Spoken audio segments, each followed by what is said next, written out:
FM Mercury Info Aktual Lagu Hits, sahabat Mercury. Ternyata yang hadir di studio adalah Mbak Fani Widianti, ya, yang menggantikan Mas Haris. Jadi Bu Novi digantikan Haris menggantikan Fani dan Fani gol. Jadi saya kayak ini ya, wanita cadangan. Iya, gitu. Pemain cadangan. Cadangan kesekian. Iya, selamat pagi Mbak Fani. Pagi, Fani. Iya, oke.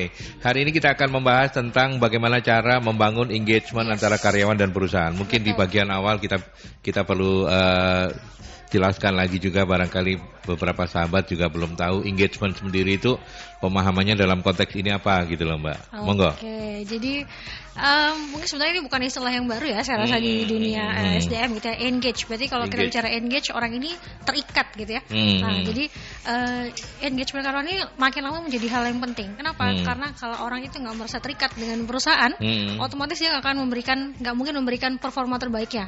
Logikanya sesimpel itu sih gitu. Jadi kenapa makin banyak orang yang concern sekali dengan employee engagement ini, karena intinya engagement karyawan ini nanti akan sangat berdampak pada kinerja organisasi gitu sih, gampangannya seperti itu. Jadi sebenarnya serupa tapi ya bukan tidak sama ya, sama sih. Loyalitas itu engagement juga ya. Bisa merupakan part dari engagement. Jadi engagement itu luas banget sih sebenarnya. Gitu. Yang penting kita itu terikat, bukan berarti diikat oleh tampar gitu, bukan gitu ya. Tapi sense of belonging. Betul, kayak gitu-gitu gitu ya. Itu engagement. Oke. Nah, terus hari ini kita akan bicara tentang bagaimana cara membangun engagement antara karyawan dan perusahaan. Prolognya seperti apa topik kita hari ini, Mbak? Oke, jadi intinya gini, kita kan mungkin saya udah sering bilang bahwa ketika kita merekrut orang masuk ke perusahaan gitu ya, perusahaan itu dari berbagai macam karakter orang gitu punya budaya yang beda-beda. Nah, perusahaan ini harus bisa menggabungkan itu semua, kemudian membuat orang ini melakukan kinerja terbaiknya gitu ya. Jadi gimana caranya? Gampangnya gini, kalau saya analogikan kayak misalnya kita pacaran nih gitu ya. Kalau misalnya dia nggak punya keterikatan dengan kita, ya mau kamu sakit kayak mau kamu lagi bingung apa, dia nggak bakalan peduli gitu ya. Nah, sama dengan kalau karyawan dia nggak engage dengan perusahaan, ya mau perusahaan kayak gimana, tapi dia juga nggak bakal peduli. Pokoknya yang penting dia cuma taunya datang, duduk, ngerjain tugasnya sesuai yang dia tahu, mungkin sesuai di perjanjian, udah pulang kelar gitu. Perkara ini perusahaan mau jungkir balik kayak perusahaan mau apa, bodoh amat gitu ya. Nah, jadi gampangnya seperti ini. Bayangin kalau misalnya Anda bekerja dengan orang-orang yang seperti itu, yang dia nggak akan pernah berpikir gimana ya, apa yang bisa saya lakukan lebih supaya perusahaan ini juga lebih gitu ya. Nah, kalau misalnya dia nggak punya engagement, dia juga nggak akan bisa memberikan hal-hal positif seperti itu. Dan itu juga secara nggak sadar tuh akan mempengaruhi orang-orang di sekitarnya loh gitu. Kalau misalnya kita kerja sama orang yang ya kerja seadanya, kerja pokoknya ya udah datang jam 8 pulang jam 5 udah titik gitu ya. Sama orang yang selalu pengen berkembang, orang yang mau sharing, orang yang selalu berusaha untuk knowledge baru yang bisa di-upgrade setiap hari misalnya kayak gitu. Itu pasti akan beda, budaya suasananya itu akan beda.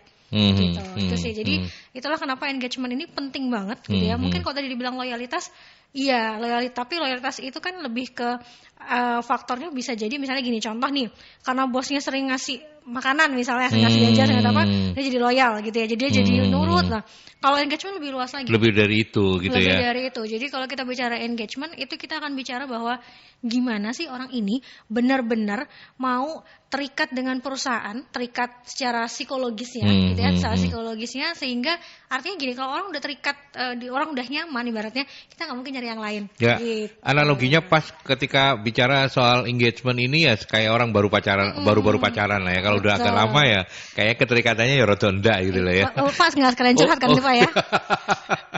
Ya, tapi itu analoginya. Jadi Anda dengan perusahaan itu seperti ya Anda dengan pasangan Anda. Betul gitu ya. Banget. Ya, jadi ada keterikatan. Makanya kenapa Mbak Fani bilang ini loyalitas saja tidak cukup, karena kalau loyalitas itu bisa jadi mungkin dia loyal tapi dia nggak terlalu peduli tuh. Betul. Ya, dia loyal karena banyak dikasih-kasih, banyak diajak-ajak gitu. Artinya loyalitas itu juga bisa jadi itu terikat pada satu orang. Jadi misalnya ya kayak tadi, karena saya sama si A, atasan saya ini saya seret gitu ya. Oke, saya jadi performanya bagus. Tapi ketika atasan itu diganti, misalnya jadi orang kan pasti beda-beda ya karakternya. Diganti si B yang mungkin nggak begitu sering ngasih, terus jarang muji, dia jadi nggak engage lagi dengan perusahaan. Itu bisa aja. Gitu. Oke, sebelum kita ngobrol-ngobrol soal bagaimana membangun engagement antara karyawan dan perusahaan, mungkin diperjelas saja sebenarnya apa manfaat dari kalau karyawan kita banyak engagementnya cukup bagus gitu ya, apa manfaatnya untuk perusahaan, Mbak? Oke, jadi udah pasti tadi saya bilang engagement ini akan hubungannya pasti dengan kinerja atau performa dari perusahaan secara umum. Artinya kalau orang-orang dalamnya engage dengan apa yang mereka kerjakan, engage dengan perusahaan, otomatis mereka akan memberikan hal-hal terbaik dari diri mereka gitu ya. Otomatis berarti perusahaan akan lebih berkembang, perusahaan akan bisa lebih maju gitu. Itu kalau dari sisi perusahaan. Nah, kan kalau ini ya sama kayak orang pacaran pasti mutualisme, nggak mungkin satu doang yang untung ya Pak ya, pasti dua-duanya.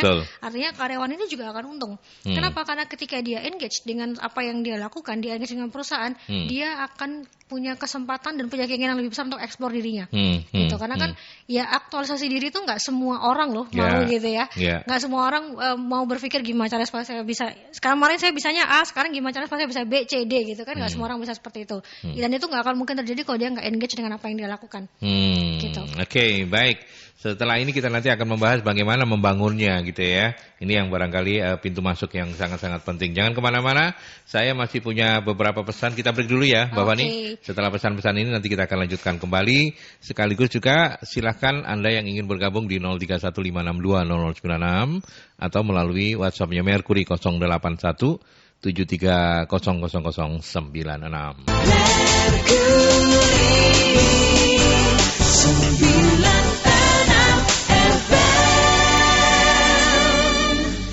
Oke, masih bersama Mbak Fani dari MSC Consulting. Kita sekarang langsung ke permasalahan utama ya. Bagaimana cara membangun engagement di setiap karyawan. Tentu tidak mudah ya Mbak Fani ya. Bener, ini proses panjang, bukan proses karena ya orang PDKT itu juga nggak mungkin singkat gitu ya. Orang sampai dari awal kenal sampai akhirnya memutuskan untuk serius juga nggak gampang. Apalagi ini dalam jumlah yang lebih dari 10 atau lebih dari 30 gitu ya. Bener, jadi nggak gampang banget untuk membuat karyawan tuh engage dengan perusahaan itu adalah PR besar banget sih gitu. Jadi kalau ditanya sebenarnya gimana sih membangun engagement karyawan gitu. Jadi sebenarnya kalau kita bicara secara teori ini sampai sekarang ini konsep mengenai engagement ini pun juga sebenarnya masih ada beberapa perdebatan. Perdebatan dalam arti gini, kalau misalnya karyawan nggak engage, apakah benar dia nggak akan perform gitu ya? Karena bisa jadi, karena ada memang orang yang ketika dia misalnya tetap nggak suka sama atasannya, dia tetap bisa perform, itu ada gitu kan. Jadi itu masih banyak banget perdebatan. Tapi sebenarnya ada satu benang merah sih yang disepakati gitu ya. Artinya gini, kalau orang itu engage, dia akan happy melakukan apa yang dia kerjakan setiap hari. Dan itu pasti resultnya adalah yang dia kerjakan menjadi maksimal gitu. Kuncinya di situ dulu. Kalau orang itu nggak happy dengan apa yang dia kerjakan, apalagi kalau misalnya gini, orang itu nggak sadar apa sih pentingnya yang dia kerjakan. Kayak saya pernah ngasih contoh gini, nggak ada satu pekerjaan pun dalam organisasi yang nggak penting. Even seorang OB, kalau kamu ngomong OB, cuma OB doang, nggak ada dia itu nggak bersih loh, itu nggak ada dia kotoran numpuk loh, piring numpuk loh gitu ya. Artinya nggak ada satupun orang di perusahaan yang punya peran nggak signifikan gitu, nggak bisa gitu. Jadi semua itu pasti ada peran yang signifikan. Nah, kalau misalnya dia nggak engage gitu ya, bayangin kalau kayak tadi misalnya, Anda menganggap OB itu nggak penting gitu misalnya, terus dia nyapu asal-asalan, masih banyak debu segala macam, akhirnya orang jadi sakit gitu ya, orang jadi ada tamu nggak nyaman nih, kantornya apaan sih gitu ya, dampaknya besar gitu. Nah, itu karena dia nggak punya engagement dengan apa yang dia lakukan gitu. Nah, jadi kalau menurut saya, jadi kalau misalnya tanya apakah tips membangun engagement itu yang paling ada telepon. Yang paling jadi tips yang paling basic banget adalah gimana caranya kita membuat orang ini meyakini benar-benar apa yang dia lakukan itu benefitnya apa sih. Gitu. Benefit nggak cuma bicara buat perusahaan aja ya, tapi buat dia juga. Gitu. Jadi membangun engagement yang paling penting harus Anda perhatikan adalah bagaimana membuat semua karyawan Anda itu merasa berharga. Betul. Ya. Selamat pagi Mercury. Selamat pagi Bung. Ya Mas Dewa, monggo silakan. Memang nggak bisa dianggap sepele, semua itu saling terkait, semua saling mendukung. Tetapi kadang kotak-kotakan, pembatasan-pembatasan ini memang yang bikin orang akhirnya yang beda lini itu juga membatasi dirinya sendiri gitu loh. Bagaimana ngomong seorang OB penting, tetapi dia seorang marketing atau seorang admin kadang memandang sebelah OB, kadang dia hanya seorang pesuruh. Gimana kalau di saat mejanya kotor, kenapa nggak dia langsung, Mas maaf punya lap nggak, saya lap sendiri dong. Dia yang aktif aja, bahwa sebenarnya pekerjaan ini bisa dikerjakan sama semua orang gitu loh. Gak hanya nunggu-nunggu, bentar ya, OB-nya belum datang, bentar ya. Loh kalau dia tahu tempatnya sapu, diambil, sapuin aja sendiri gitu loh. Itulah bagian memiliki suatu perusahaan, bukan hanya nyuruh-nyuruh orang gitu loh. Itu yang pertama. Yang kedua, kalau memang dia sudah memiliki perusahaan, di saat ada titik-titik pos yang kosong, dia harus bisa jadi orang yang lain gitu loh. Ya. Di saat ternyata dia bagian accounting, dia bagian back office. Tetapi ternyata front office-nya kosong, resepsionisnya belum ada. Ya mau nggak mau dia harus bisa melayani ke dalam, ke depan. Maaf saya mau ini tanya-tanya. Tek, gak ada yang nangeni. Dia keluar di ujung begini dok. Maaf ditunggu dulu ya, resepsionisnya belum datang bu. Oh iya. Loh, menunggu. Kasihan loh seorang suruh nunggu. Harusnya kalau dia tahu ilmunya, oh iya ibu saya bantu. Walaupun perkara saya nanti, aku nggak berani nangani kan bukan bidangku. Nanti salah ngomong. Ya. Berarti nggak memiliki perusahaan berarti orang ini. Ya. Kalau dia merasa memiliki perusahaan, semua bidang itu harus dia, walaupun nggak semua diambil. Masa seorang OB akan menggantikan posisi general manager, nggak mungkin juga ya. Oh, bapak GM-nya belum datang, saya bisa menangani ada apa? Ada taken kontrak saya juga gini juga. Tapi maksudnya handle tertentu yang harusnya nggak harus. Ini bukan jobku, ini bukan bidangku, ini bagianmu. Jangan gitulah. Kalau memang saling memiliki, ya itu menurut saya ya, nun sewu ya. Tapi kalaupun nanti itu dijawab berbeda ya itu hak dari narasumber karena mungkin punya pakem-pakem tertentu. Tapi menurut saya sih memiliki adalah semuanya gitu loh. Jangan gengsi. Saya bukan job desk-nya ini. Saya dulu waktu masih di radio, tak buka gitu. Saya nggak mau nyebutin mereknya. Saya masih di radio. Saya dulu bagian programmer. Programmer itu bidangnya apa sih? Bagian nyusunin random, bagian nyusunin nanti siapa narasumber yang masuk atau apa, bagian yang membuat penyiar ini maksudnya mau ngapain tuh itu suruh ngapain programmer itu susah itu bagian traffic gitu.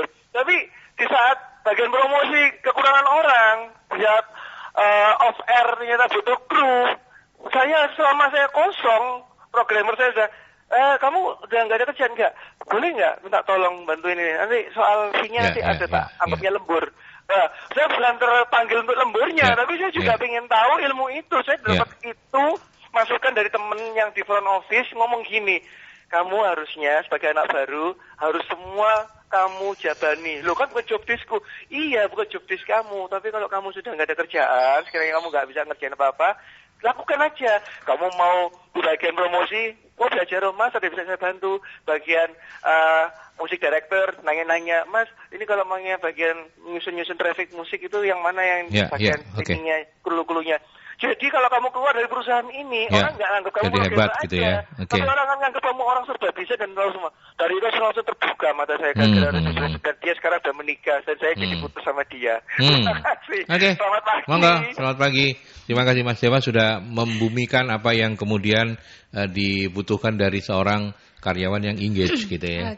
Barangkali contohnya seperti itu. Silakan dikomentari, Mbak Fani. Baik. Jadi ada 2 poin ya kalau saya tangkap dari Mas Dewa. Yang pertama tadi mengenai bicara kalau dia engage berarti nggak akan bicara bahwa ini kerjaanku, ini kerjaanmu gitu ya. Nggak boleh meremehkan OB contoh yang misalnya tadi. Sekarang saya tidak pernah mengklaim bahwa kalau misalnya orang ini engage sama kerjaannya berarti dia nggak mau ngerjain kerjaan orang lain ya. Saya nggak pernah bilang seperti itu. Gini, basicnya adalah gini. Kalau misalnya kita bicara engagement, itu dia harus fokus dulu sama apa yang menjadi tugas utamanya, betul ya? Betul. Karena nggak mungkin kalau misalnya Anda tempatkan sebagai admin, terus Anda mau mikirin marketing. Kalau gitu dari awal aja dari marketing dong, gitu ya. Jadi kalau kita bicara engagement ya berarti, karena kan ketika kita merekrut, kita pasti menyesuaikan dengan kompetensi yang dibutuhkan ya Pak Aldi ya. Jadi kalau misalnya memang kita butuh admin, ya saya akan mencari orang yang teliti, orang yang punya attention to detail. Saya nggak mungkin saya nggak butuh orang yang pintar ngomong, saya nggak butuh orang yang pintar sosialisasi karena dia hanya berhadapan dengan komputer kan gitu. Nah, tetapi ketika dalam pelaksanaan contoh kayak tadi itu, ya kalau misalnya nggak ada OB-nya dia bersihin sendiri, loh kalau misalnya ketika dia sudah engage gitu ya, dia merasa bahwa semua hal bahkan barang-barang yang ada sekitar dia itu adalah menjadi bagian tanggung jawab dia, ya itu nggak perlu dibilangin, dia juga akan ngelakuin kok gitu ya. Dan memang untuk menumbuhkan budaya seperti itu nggak gampang gitu, itu nggak gampang gitu ya.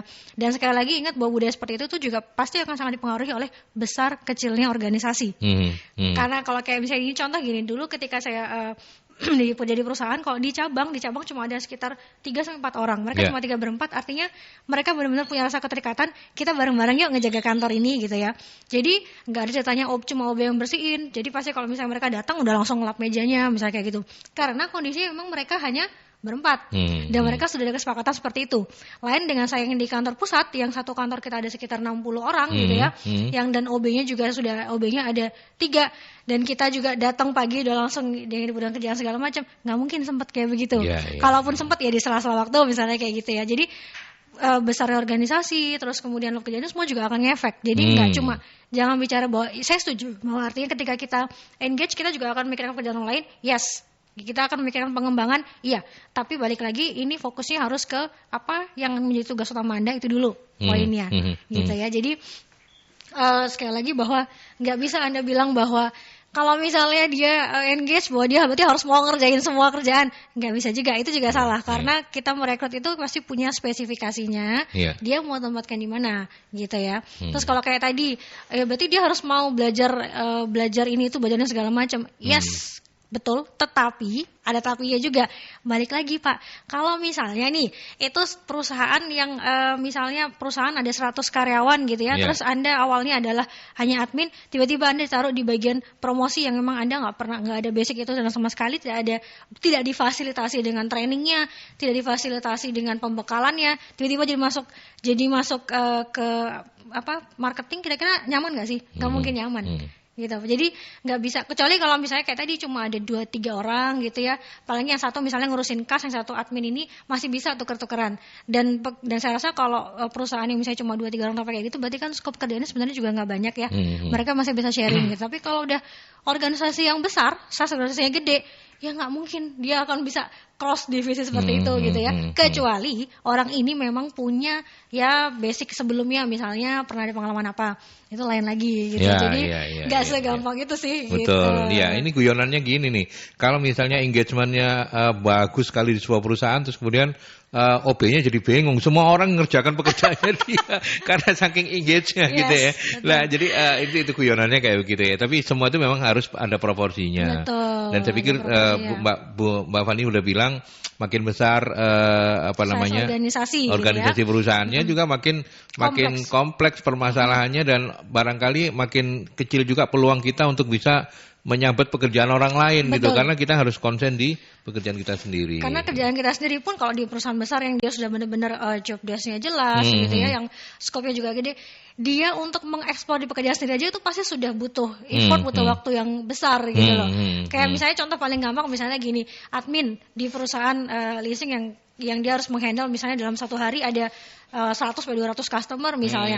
Saat ini dia pakai sistem pencatatan yang begini, bisa jadi bulan depan akan beda lagi, dia harus belajar lagi. Nah itu belajar kerjaannya sendiri aja nggak kelar-kelar gitu ya. Gimana mau mikir kerjaan orang lain gitu kan. Nah, artinya makanya saya bilang engagement itu adalah dia harus fokus dulu ke apa yang menjadi tuntutan utama dia, goalnya dia itu apa dulu, tuntutan utamanya apa, baru satu nanti boleh kalau misalnya dia mengembangkan nih, kita ada job enlargement misalnya, kamu kan udah menguasai nih semua ini segala macam, oke sekarang kita coba ya kamu ke yang lain. Tapi artinya ketika dia mencoba seperti itu juga harus didampingi ya, juga harus ada pembekalannya, harus ada pelatihannya. Nggak bisa cuma ini karena nggak ada orang deh kamu ngisi deh gitu, karena kan kamu harus engage dengan perusahaan, nggak bisa gitu juga. Balik lagi ke size perusahaannya seperti apa, kemudian tuntutan pekerjaannya seperti apa. Gitu. Tapi paparan yang disampaikan oleh Mas Dewa itu sangat ideal untuk kita bersama-sama membangun engagement karyawan ya. Benar. Oke, saya ke Nila di Posko. Nil? Iya, ini ada beberapa sahabat Merkuri menitipkan pertanyaan. Ada Mas Anton menanyakan apa cara termudah untuk bisa menciptakan engagement di dalam perusahaan.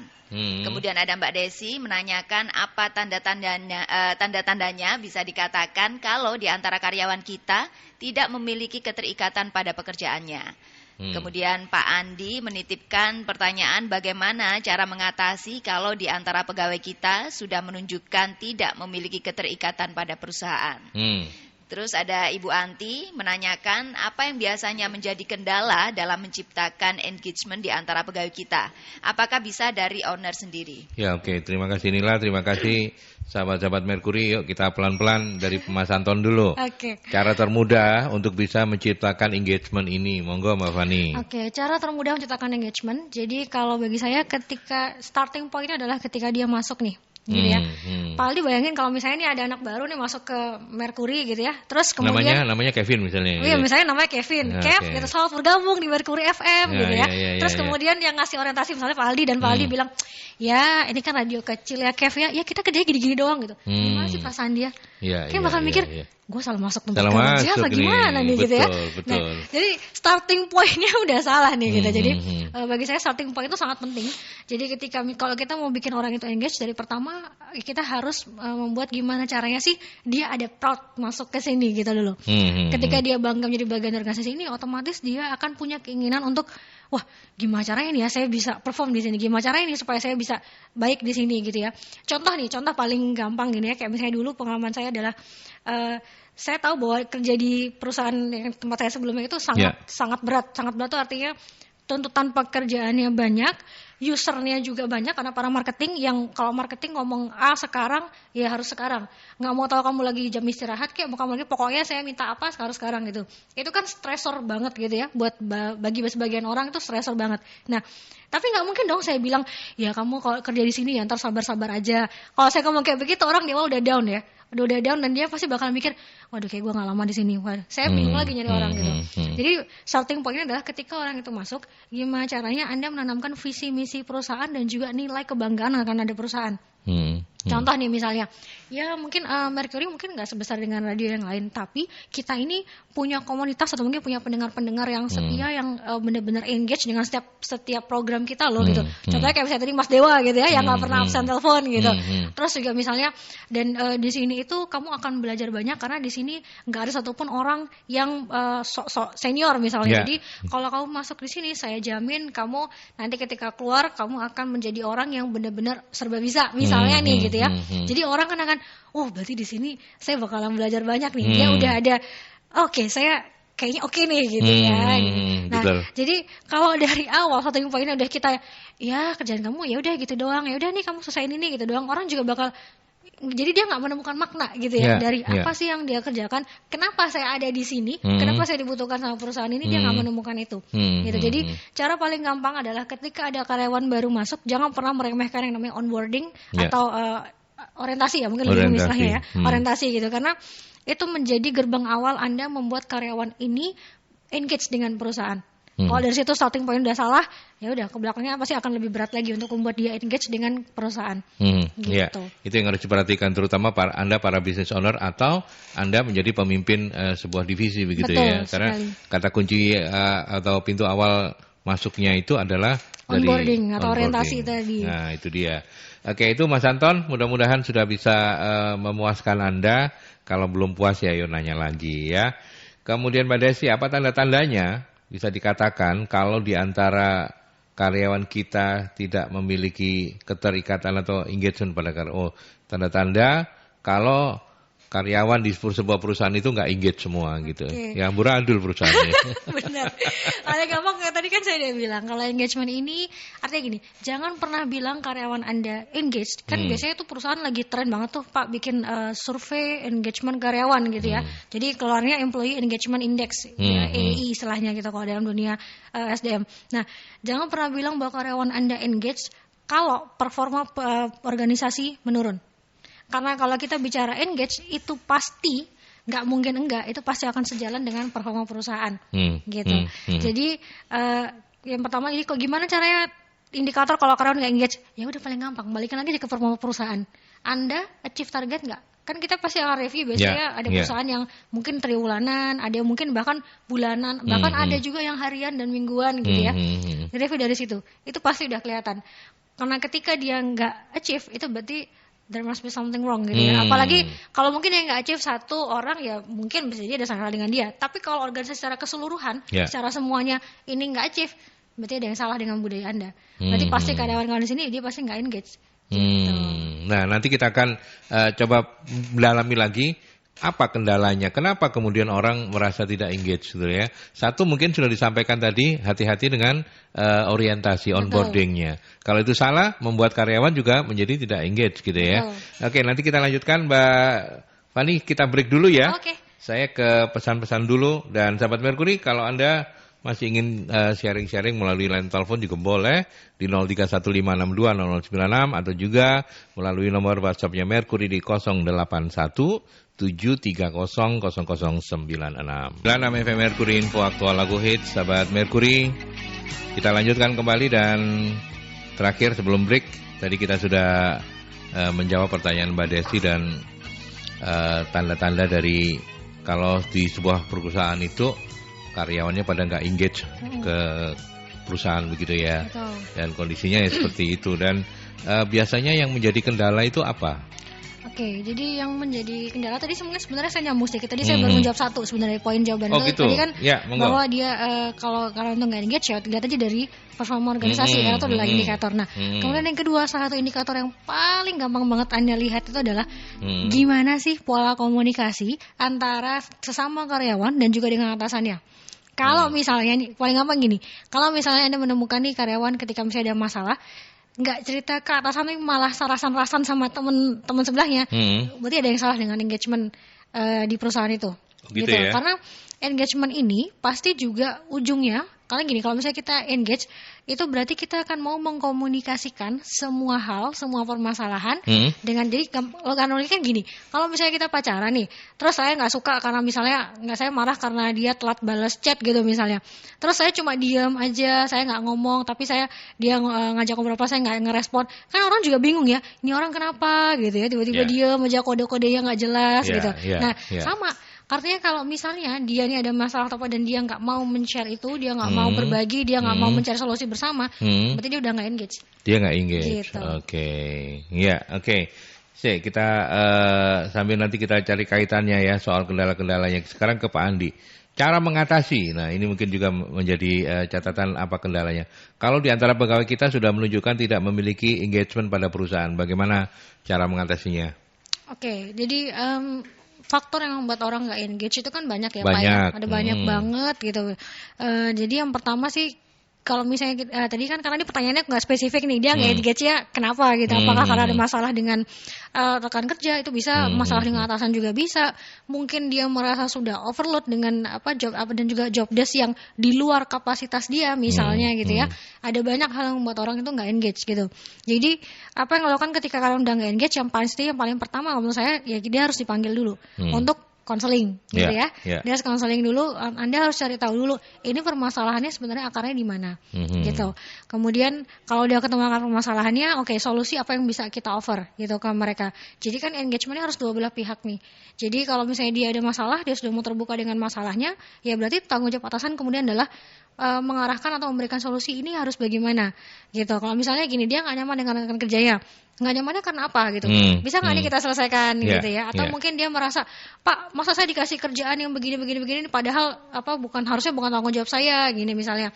Nah, gimana caranya? Oke, solusinya seperti apa? Bisa jadi solusinya adalah ya kita menjelaskan kenapa itu menjadi tanggung jawab dia, atau mungkin kita bisa limpahkan ke siapa misalnya. Kan ada banyak ya, ada tergantung kondisi perusahaan juga gitu ya. Nah, jadi kalau udah ketemu permasalahannya ini apa, kemudian dibahas dan juga ada komitmen dari atasannya. Dari situ juga nanti bisa jadi akan muncul bahwa bantuan apa sih yang bisa saya berikan ke kamu. Misalnya Pak, saya ini sering kesulitan nih ngomong sama orang marketing ini kalau misalnya disuruh ngikutin aturan ribet banget, alasannya begini misalnya. Berarti saya komit, saya akan membantu kamu menggunakan otoritas saya sebagai manajer misalnya, berarti saya yang akan nge-push ke manajer marketingnya misalnya kayak. Jadi tugas kamu hanyalah melakukan ini, nanti saya yang melakukan ini ya. Jadi misalnya kayak gitu. Nah, jadi dengan adanya pembagian, jadi kan orangnya juga jelas nih. Berarti apa yang diharapkan dari saya adalah goal saya ini seperti ini. Kemudian bos saya nanti akan membantu saya seperti ini gitu. Jadi orang juga akan lebih nyaman gitu kan dengan pekerjaannya. gitu sih. Ya, itu termasuk juga kalau misalnya sesama karyawan itu kan selalu ada yang namanya juga perusahaan banyak orang yang gembosi apa kayak gitu itu. Maka kalau misalnya ada pimpinan, ada supervisornya atau ada manajernya itu mungkin menjadi harus di take over segera oleh manajernya. Betul, ya. Gitu. Karena di sini kalau kita bicara engagement, di sini peran leader ini penting banget. Karyawan ini nggak mungkin dia bisa engage kalau dia nggak punya atasan yang mendorong dia untuk engage gitu kan. Jadi nggak bisa cuma karyawan ini dituntut begitu masuk kamu harus engage ya dengan perusahaan karena kamu udah digaji, kamu udah dibayar gitu. Nggak bisa. Nggak sesimpel itu. Dari perusahaan pun dalam hal ini adalah atasannya, ya dia juga harus komit gitu. Artinya ya kayak tadi misalnya feedback secara berkala gitu ya, feedback secara berkala, kemudian memberikan apresiasi yang dari hal-hal kecil aja, misalnya ya ketepatan laporannya misalnya atau apa itu diapresiasi gitu ya. Jadi harus dua belah pihak, nggak bisa cuma kita menuntut karyawan untuk engage sementara dari atasan tidak ada usaha apapun, itu juga nggak mungkin gitu. Ya, oke, baik. Nah, mau ngomong apa sampai lupa gara-gara telepon ini. Ya udah deh, saya ke Bu Anti dulu aja. Ya, apa yang biasanya menjadi kendala dalam menciptakan engagement di antara pegawai kita? Apakah bisa dari owner? Oh, sangat bisa kalau sangat ini. Bisa. Bahkan iya, itu yang paling ini ya. Karena kan kayak mereka saya bahas. Jadi owner atau ya let's say top management lah ya. Mereka itu kan adalah ujung tombaknya gitu ya. Nah, yang sering menjadi kendala adalah ketika kita berharap nih menumbuhkan budaya engage di antara karyawan, sementara yang dari atas nggak konsisten menerapkan itu. Gitu. Contoh paling gampang misalnya begini, kayak tadi saya bilang kalau kita udah engage itu kan berarti pasti kita bersedia memberikan performa terbaik, bersedia mengembangkan diri kita untuk kepentingan diri sendiri dan juga kepentingan perusahaan tentunya gitu ya. Nah, misalnya ketika si karyawan ini sudah semangat, saya mau belajar hal baru, saya mau ikut training ini deh supaya saya ngerti ini gini-gini. Kemudian atasannya nggak usah deh, udah nggak usah, ini budgetnya kita buat yang lain aja misalnya kayak gitu. Ya karyawan juga pasti akan ngerasa, loh kan kita sudah komit nih, kemarin saya disuruh belajar ini, sekarang kira saya mau ikut training saya nggak dibolehin misalnya kayak gitu. Gitu ya. Jadi kalau dari atasan itu nggak konsisten dia menerapkan budaya engage seperti itu, ya ke bawahnya juga pasti nggak akan bisa konsisten gitu loh. Jadi nggak mungkin organisasi itu ujuk-ujuk moro-moro semuanya langsung semangat di situ, semuanya langsung mau performa terbaik, ya nggak bisa. Pasti juga harus dari atasannya gitu ya. Kemudian misalnya yang di level supervisor udah bikin program bagus nih, misalnya tiap minggu ada review pekerjaan setiap staffnya gitu. Kemudian tiba-tiba yang dari atasannya, dari manajernya atau mungkin dari GM-nya misalnya, begitu ada satu masalah, karyawan kamu tuh nggak becus banget sih kerjanya misalnya kayak gitu. Padahal mungkin dia belum tahu masalahnya inti masalahnya di mana. Nah, otomatis orang juga akan down kan. Ketika dia down seperti itu ya pasti akhirnya engagementnya juga akan jadi, ya gue udah usaha, gue udah coba begini, gak dihargain juga, ngapain repot-repot gitu ya. Jadi ya akhirnya malah justru dari leader itu sendiri yang sering akhirnya membuat budaya yang dibangun itu akhirnya jadi rusak lagi. Gitu, karena dia nggak konsisten. Kalau kita udah sepakat dari awal, oke, kita akan memberikan feedback secara rutin, kemudian kita mengapresiasi setiap hal baik yang dilakukan karyawan misalnya, kemudian ya harus dilakukan dari atasan ini harus rutin. Jadi misalnya GM akan memanggil manajer setiap seminggu sekali misalnya, manajer kemudian juga akan memanggil supervisornya seminggu sekali, supervisor memanggil staffnya seminggu sekali misalnya. Jadi kan dari atas turun ke bawah, jadi supaya selaras. Jangan cuma yang bawahnya doang yang di push terus, yang direview terus, tapi yang atasnya enggak. Artinya enggak konsisten. Jadi semua harus dari bawah ke atas ke bawah juga harus sama. Jadi salah satu kalau saya boleh simpulkan, salah satu dari faktor penting untuk membangun engagement ini komunikasi juga ya, Mbak ya? Betul, komunikasi dan konsisten dalam komunikasi itu ya. Betul. Gitu ya. Jadi kalau kita udah memilih satu pola komunikasi, dia misalnya kayak gini, kita udah sepakat nih Pak, misalnya setiap hari Senin kita akan ada briefing misalnya. Briefing ini untuk membahas kemarin pencapaian seminggu kemarin dan juga target kita minggu ke depan gimana misalnya. Kita udah sepakat. Ya berarti artinya harus konsisten. Jangan cuma misalnya karena kemarin lagi ada masalah, sekarang ada briefing, kalau nggak ada masalah nggak ada briefing.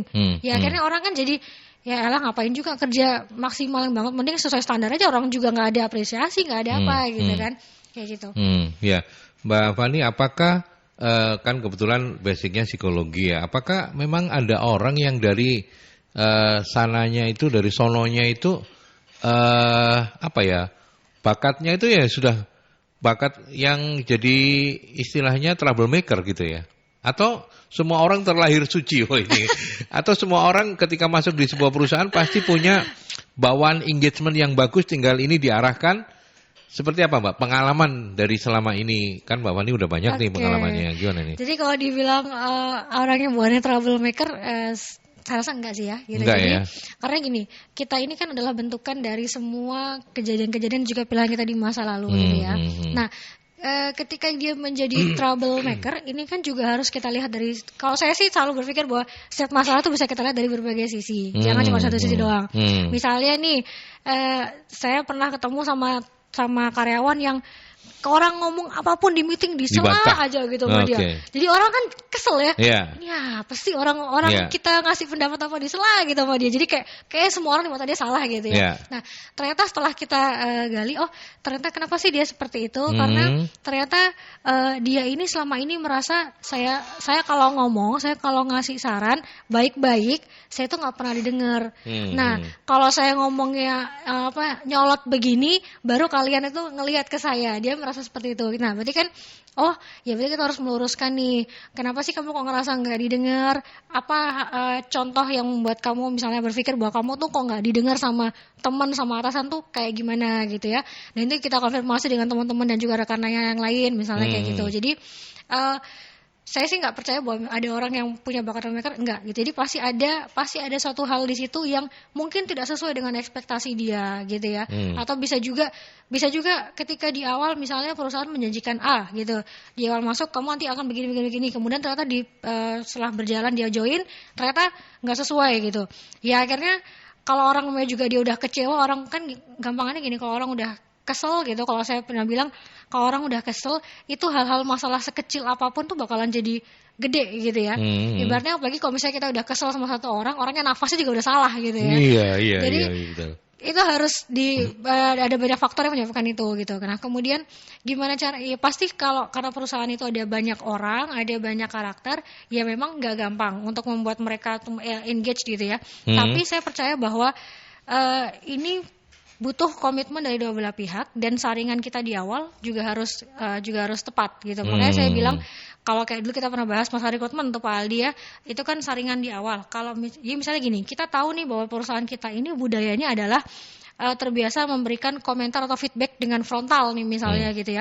Ya berarti Anda harus mencari orang yang kira-kira bisa masuk dengan budaya seperti itu. Kalau misalnya orangnya kompeten, tetapi Anda tahu bahwa dari awal Anda tahu bahwa ngerasa ini orang kayaknya nggak bisa nih dikasih feedback yang kayak begitu. Nah, tinggal dinegosiasikan aja. Jadi misalnya di awal kita udah ngasih tahu ke dia. Saya pernah gitu merekrut satu karyawan dan saya bilang bahwa di sini budaya kan seperti itu. Jadi di sini kita dibentak di depan karyawan yang lainnya sudah biasa. Dan saya tahu bahwa kamu bukan orang yang bisa menerima hal seperti itu. Nah, kamu gimana? Kamu masih mau join dengan kita atau enggak? Jadi di awal dia udah tahu deh konsekuensinya. Jadi ketika misalnya dia bilang, oke, saya siap dengan konsekuensi itu, ya udah. Jadi artinya dari awal saya selalu bilang dengan karyawan, oke, berarti saya nggak mau terima alasan kamu resign karena masalah seperti itu ya. Itu nggak boleh. Kalau dari awal saya udah ngasih tahu, kamu udah setuju, komit, oke kita jalanin kayak gitu. Jadi dari awal saringannya itu juga udah harus benar sih. Ya. Gitu. Ya. Oke, kita sudah membahas sangat-sangat banyak bagaimana cara terbaik membangun engagement karyawan terhadap perusahaan begitu ya. Nah, sebelum kita akhiri dialog ini, mungkin Mbak Fani bisa kembali lagi underline begitu, menjadi closing statement bahwa tidak ada kata terlambat untuk memulai kalau ataupun perusahaan sahabat-sahabat Mercury engagementnya jelek, karena dari yang bertanya ini rata-rata semuanya masih agak nggak menggembirakan gitu ya. Kayaknya banyak masalah di perusahaan yang terkait engagement ya. Nah, itu dia. Jadi ini gini, memang engagement ini bukan sebuah proses instan, dan sekali lagi ada banyak sekali faktor yang bisa mempengaruhi itu, gitu ya. Jadi dan nggak ada satu formula yang baku untuk, jadi ini bukan kayak obat yang kalau misalnya kamu sakit flu obatnya pasti akan ini, sakit batuk obatnya akan ini, enggak. Jadi ini ada banyak sekali faktor. Nah, jadi yang bisa saya underline di sini bahwa engagement ini Anda harus meyakini bahwa ketika karyawan itu engage, ketika karyawan itu nyaman bekerja di perusahaan Anda, maka dia akan menunjukkan performa terbaiknya. Nah, sebelum itu Anda juga harus percaya bahwa dia mau nih memberikan memberikan performa terbaiknya. Itu dulu. Karena kalau misalnya Anda dari awal udah meragukan, ini orang bisa nggak sih, ini orang ini, ya jangan harap kalau akan engage gitu, karena dia aja udah diragukan gitu ya. Makanya saya bilang dari dua belah pihak. Jadi engagement ini akan bicara dari awal bagaimana Anda onboarding, bagaimana Anda membrainwash dia bahwa kamu masuk ke sini di perusahaan yang baik seperti ini, kamu di sini sangat penting, kamu punya peranan yang luar biasa di sini. Kalau nggak ada kamu nih, ini nggak akan beres gitu ya. Itu harus Anda terapkan dulu supaya dia punya nilai, dia punya makna. Kemudian yang berikutnya adalah kesepakatan dan juga komunikasi tadi. Jadi kalau misalnya Anda akan mengkomunikasikan, saya akan mereview kamu setiap 1 bulan sekali atau 2 minggu sekali, atau misalnya saya mau setiap jam 5 sore ada laporan dari kamu daily activity misalnya, itu harus dikomunikasikan dari awal gitu. Karena sering banget orang akhirnya menjadi down, jadi nggak engage karena perubahan-perubahan aturannya seperti itu gitu ya. Nah itu dari awal sudah harus dikomunikasikan, dan juga atasannya juga harus komitmen. Kalau misalnya saya bilang saya akan mereview kamu dan memberikan apresiasi atas hal kecil yang kamu lakukan, ya itu lakukan secara konsisten gitu. Jadi jangan sampai ya ini karena pencapaian dia kemarin luar biasa banget, outstanding, dipuji, tapi ketika misalnya gini, targetnya 100%, dia mencapai 200% baru dipuji. Kalau 110 nggak dipuji, ya orang juga akhirnya ngapain saya 110, mending saya 100 juga udah sama aja kok gitu ya. Itu konsistensi dari atasan juga perlu, dan juga komitmen mengenai pengembangan dia ke depannya. Jadi di awal dia udah harus jelas apa sih yang diharapkan dari dia, kemudian nanti kamu nih mau dibawa kemana karirnya. Saya pengen kamu begini karena saya pengen kamu jadi 2 tahun lagi jadi manajer nih misalnya kayak gitu. Nah dari awal harus sudah di state gitu. Ya, oke. Ya, dalam bisnis itu Anda mengelola manusia, jadi tidak semudah membalik telapak tangan. Betul. Untuk bisa membuat mereka engage, membuat mereka menjadi sempurna seperti apa yang kita harapkan begitu ya. Tapi ini adalah sebuah proses. Mbak Fani sudah bolak-balik mengingatkan, ini proses panjang, termasuk bagaimana ketika kita ingin membangun engagement karyawan terhadap perusahaan. Betul. Mbak Fani, terima kasih banyak. Sama-sama. Salam sukses ya untuk teman-teman di MSC Consulting. Thank you, Pak. Ya, oke, baik. Sahabat Merkuri,